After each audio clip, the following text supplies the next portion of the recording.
Let's go on a little trip, a thought experiment, exploring how you, the one watching this right now, might go from a person in the world to a master artist.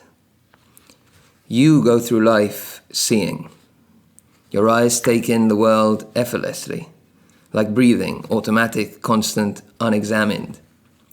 But sometimes you stop, you look at the world, at people, at the things around you. In that moment, you shift from passive seer to active looker. Maybe that's where your journey as an artist begins, in the decision to be active where others remain passive. But that's only the first step. If you continue, you become something more than a looker. You become an observer. You notice the way the pieces of life fit together, the emotions that flicker across faces, the patterns hidden in the mundane.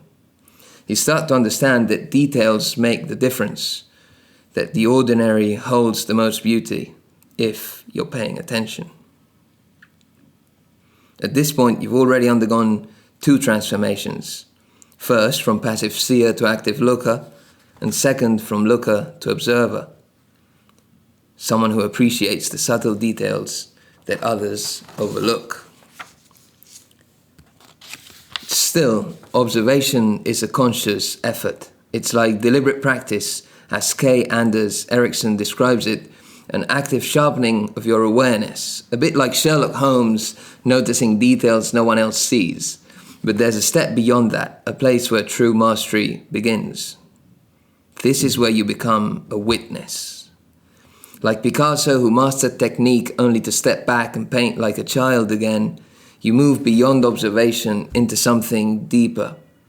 You no longer just analyze, you feel, you absorb, you let intuition take over.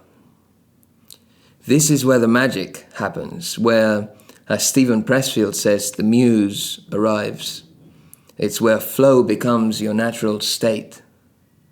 At this point, you've made a full transformation, from seer to looker, from looker to observer, and from observer to witness. And in doing so, you uncover a truth many never realize. Being an artist is not an identity. It's not something you are or are not. Thinking of it that way only feeds the ego and invites doubt and builds unnecessary barriers. Instead, artistry is a state of being, a way of existing in the world, the lens through which you experience everything. As an artist, you are a witness. You tune in to the waves of beauty around you. You see, you translate, you create.